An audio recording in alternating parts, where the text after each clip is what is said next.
This is a good topic because I've heard it, I've talked it, and it's a bucket list goal of mine, to be honest.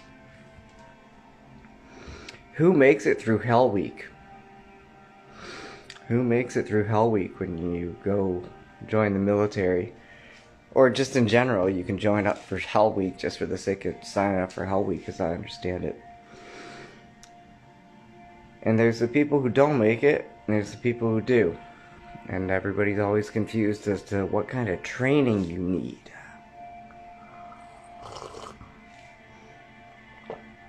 I heard this in jail, I heard this in the military, I heard this everywhere. People who don't make it, the big guys, the big angry guys, the ones who are out for themselves, the ones who don't make it, are the ones who don't care about anything else other than making it. True story. All these big, macho, tall, dark, and handsome, 6'5", 200 pounds, they drop first.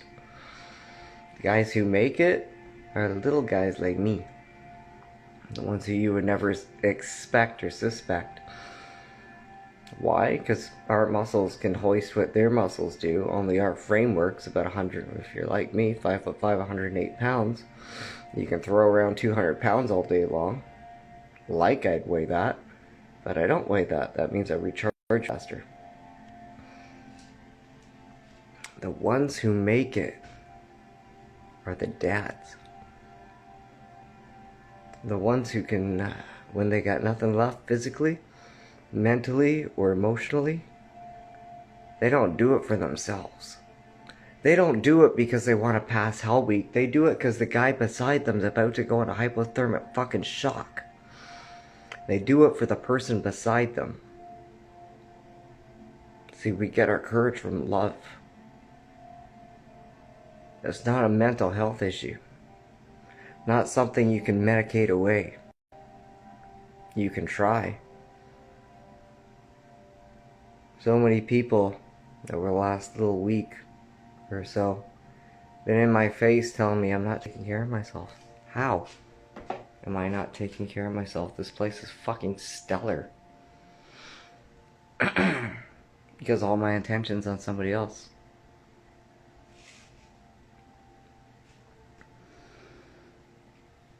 I had my brain injury association person drop me because I was doing the thing that I do, talking about my training in chemistry and biology. I was talking about how when you go into dad mode, when you go into these modes, essentially your heart being on a completely separate electrical system than your brain.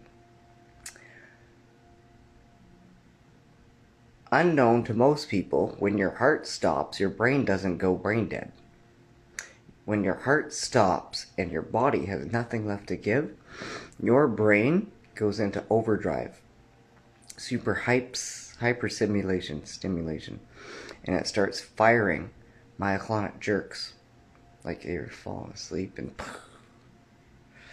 to wake you back up. Essentially, it starts when your respiratory rate drops too fast and your brain misinterprets your body's dying. It starts electrocuting the shit out of yourself. You know what else it does?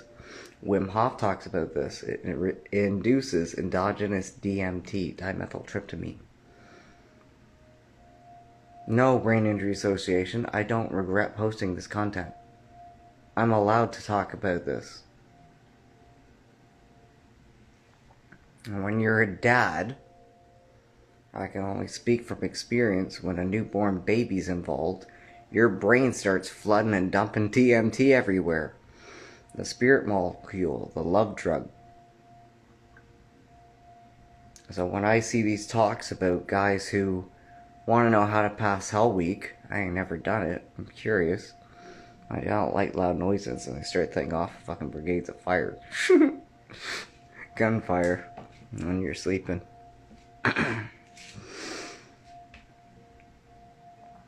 Your body, your brain, goes Super Saiyan soldier so you can help the guy next to you. Because it's not about you, it's about the baby, it's about the woman, it's about your best friend.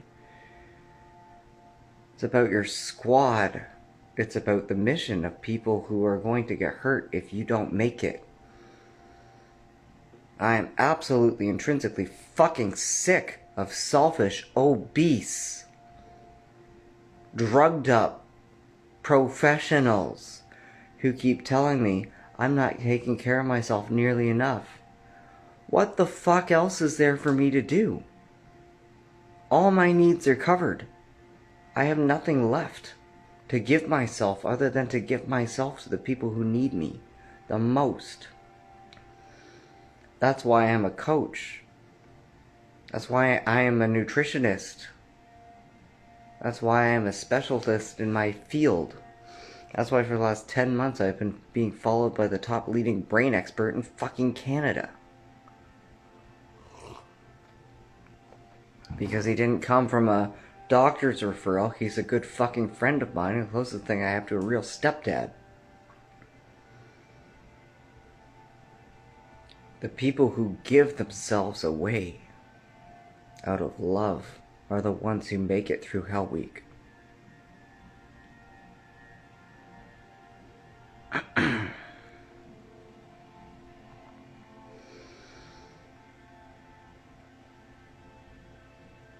And when you're a dad, and when you're in dad mode, the dimethyltryptamine acts as a natural opioid. See, no one will talk about the actual name of it. Everybody keeps saying, it's a runner's high. When you work out and you compress your muscles, your body gets a natural opioid. It's called DMT. It's an opioid. It's a steroid. It levels out your testosterone. It's a happy drug. It means you are in love. It gives you the strength and everything that you need. And according to modern science, taking care of yourself means drinking tap water, calcifying your pineal gland so your body can't do this. Because the fat, obese, drugged up people think that you do need to sleep 8 hours a day instead of 3 to 5, which genetically speaking is proven, like myself, to only need 3 to 5 hours of sleep per day. And have since I was 7 years old. This is not me not taking care of myself. This is my body doing its best. At its finest. Wanna fucking challenge me for health, motherfucker? I don't even work out. I'm a dad. This is what a dad body looks like at almost 40, motherfucker.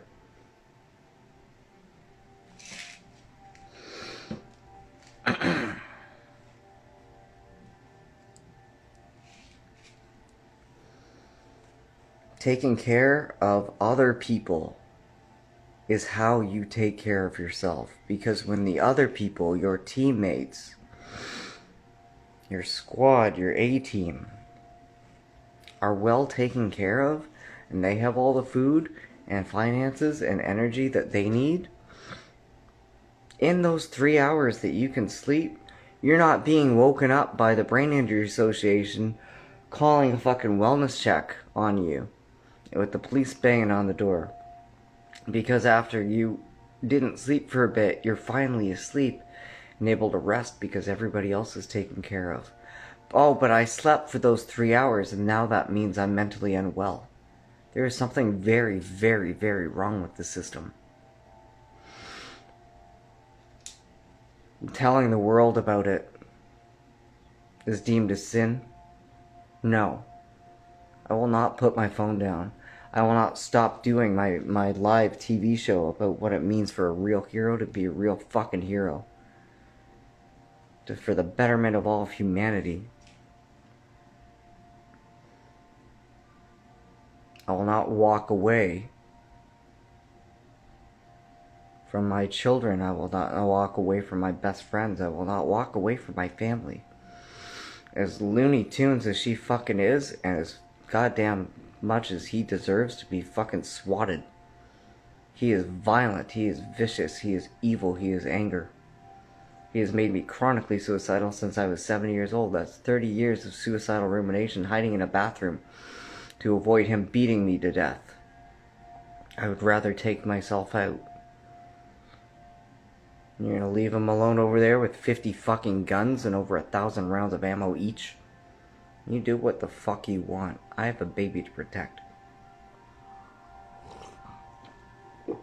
I'm in better shape, better legal knowledge, better prepared than any fucking cop out there. Wanna know why? Because I've been doing this since I was a little kid. I'm pushing 40 and I don't retire. I'm a dad. This is what I do. I got just as much legal experience as a fucking crown attorney. I ain't never lost a legal case. So no, I will not stop putting my evidence out there. I will not stop showing the world the corruption that exists in big pharma, in the alcohol industry. Apparently even in the mentally brain damaged brain association workers who don't know what they're doing. I had to rewire my head from fucking scratch. 3 years of full-blown amnesia. Couldn't remember shit. I could remember how to spell your last name, Jess. I always remembered you. It even took me 3 months to remember Anastasia, for fuck's sakes.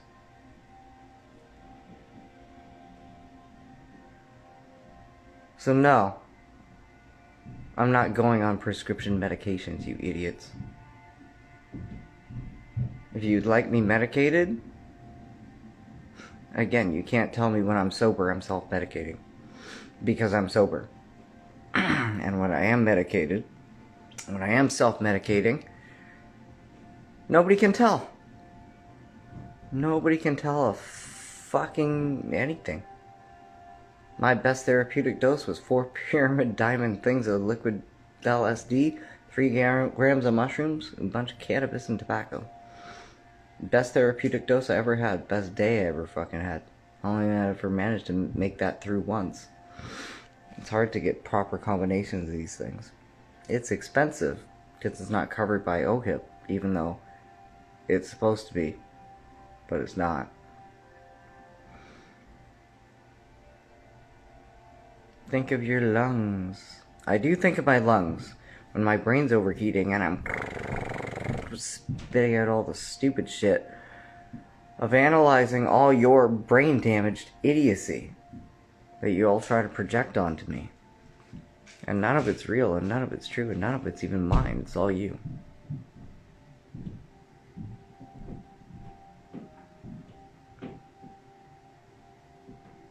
For 30 years you've been trying to prove me insane. You can't do it.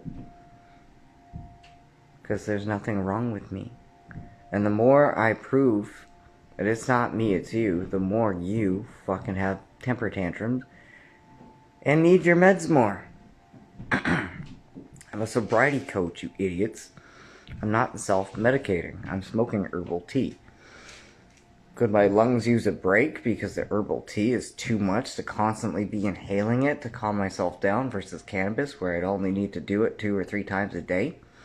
Once in the morning, once in the afternoon, once before bed? That would be much better. $34 fucking dollars a month. Mix it with some herbal tea. That's all it takes. I can't even get that. Because all my money goes towards taking care of her because the Ontario Trusted Public Guardian Trustee has left this place to flood, be full of black fucking mold, with the ceiling collapsing in on it due to the moisture, and the dead rats and the dead mouse shit, and the dead animals everywhere that was here when I started to actually clean the place up and make my presence known. Stars my mother half to death. And you're all gonna turn around and try to take me to court and say I'm the bad guy? Get me in front of a fucking judge. And I will happily explain to the world about endogenous DMT that happens when you are a dad involved with a new baby. Think I'm gonna regret posting this content? Nope. I'm gonna post it until my best friend, the most beautiful fucking woman in the world, takes a look at it and goes, wow. Maybe I kind of want to keep this guy around. I'm gonna post it until all the fucking police know that I am safe. And they know that I want to volunteer with them. Because I am tired of being dubbed a villain. I have nothing to hide. I'm better trained than you guys too. Longer. I've been at this longer. Simply put, most cops don't make it to be my age. Y'all retire. You're all little 20-year-olds who were hired after COVID dropped their fucking mandates. You don't know your rights. You don't know the laws. You're not nearly in half the decent physical shape I am. You don't have the martial arts experience and training in hand-to-hand combat of 30 years. Put me in front of a judge. Prove it. Let me help train your fucking recruits down here.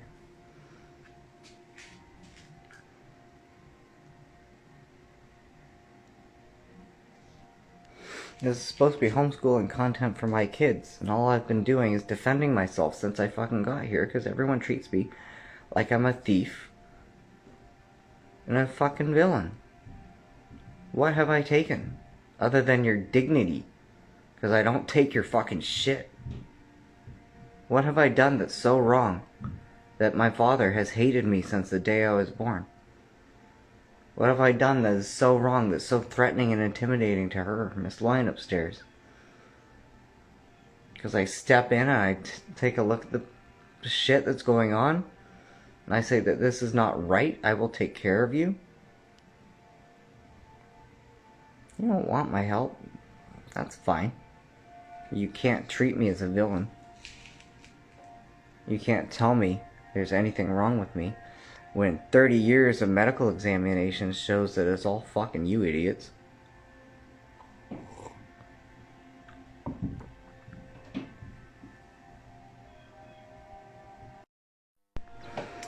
This is a good topic because I've heard it, I've talked it, and